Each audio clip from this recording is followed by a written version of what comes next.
네. 그리고 사람들이 의외로 재밌게 생각하는 부분이 바로 이겁니다. 제대초 개수는 어떻게 둘까? 사실 로마 미사 경본 총지침서에서는 이렇게 나와요. 모든 거행에서 제대 위나 곁에 적어도 2개, 특히 주일이나 의무축일에는 4개나 6개, 교구장 주교가 집전한다면 7개의 촛불을 켜놓아야 된다라고 표현이 됩니다. 즉 지금 그림에 있는 것처럼 새쌍을 대칭으로 두지 않아도 괜찮아요. 2개, 4개, 6개를 제대 위에 두든지 제대 양옆에 두셔도 됩니다. 실제로 지금 제가 있는 암산성당 같은 경우는 제대 옆에 따로 촛대가 있어서 그곳에 초를 놓고 있어요. 그러면 언제 하나냐, 2개, 3개냐 라고 물을 수가 있겠죠. 한 쌍을 둘 때는 모든 미사는 한 쌍을 둬야 합니다. 적어도요. 하지만 이 미사가 중요한 의미라면 2쌍 혹은 3쌍을 두게 되겠죠.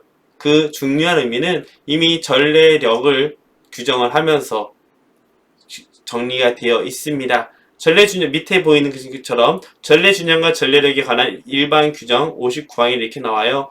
전례 거행에 관련된 전례일의 우선순위는 전례일의 등급과 순위표를 따른다. 여기는 대축일, 축일, 기념일 뭐 이렇게 쭉 나오거든요.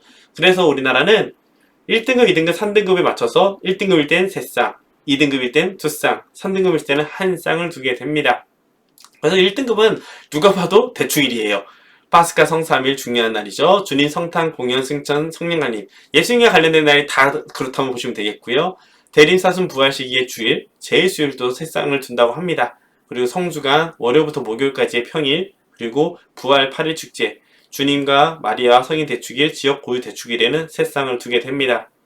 2쌍은 이게 3쌍보다는 떨어지지만 중요한 날이에요. 즉 주님과 관련된 축일이지만 성탄 연중의 주일들, 마리아와 성인들의 주일들, 성인들의 축일들, 고유 축일들, 또 12월 17일부터 24일 대림시기 2번째 부분 평일과 성탄 8부 축제, 사순시기 평일에는 2쌍을 두게 됩니다. 3쌍은 그 외엔 나머지 모든 평일과 고유 기념일, 의무 기념일에 둔다고 보면 돼요. 이 점에 따라서 그날의 미사를 어떤 미사를 거행하느냐를 볼 수가 있어요. 예를 들어서 6.25 같은 경우 우리나라에 굉장히 중요한 날이잖아요. 그 민족 화해와 평화를 위한 일치를 위한 기도를 드리는데 그때 평일 미사로 할지 아니면 이 특별한 미사를 할지 그에 따라서 한 쌍에 2쌍에 이렇게 나눠질 수가 있겠죠. 이런 식으로 우리가 미사에 왔을 때 제대 앞에 제단 위에 어떻게 꾸며져 있는지와 사제가 어떤 복장을 입고 있는지 그리고 초가 몇 쌍이 있는지를 본다면 아 오늘은 중요한 날이구나 아 오늘은 그렇게까지 중요하지 않는 날이구나 이런 것들을 알 수가 있답니다. 그래서 우리가 생사지를 보여주는 거에 굉장히 중요한데요. 또 재밌는 것은 이게 함부로 남용되지 않도록 이렇게 다 규정이 되어 있다는 것을 봐야 됩니다. 그래서 미사경보 총지침서 혹은 주교예절서나 각종 지침서들을 많이 가지고 신부들이 보는 것은 중요해요. 그러면 또 이런 질문이 있겠죠. 신부님, 왜 신부님마다 다 방식이 다르나요? 그것은 그 신부님, 모든 신부님 다 열심히 하지만요.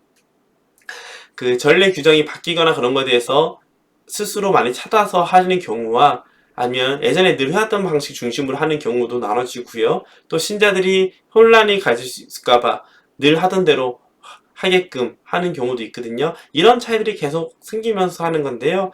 저는 개인적으로 그래서 사실 이런 걸 다 정해주시는 주인신부님들이 그런 전례적인 교육이나 그런 것에 있어서 교구에서 배려를 하는 것이 중요하지 않을까라는 생각도 합니다.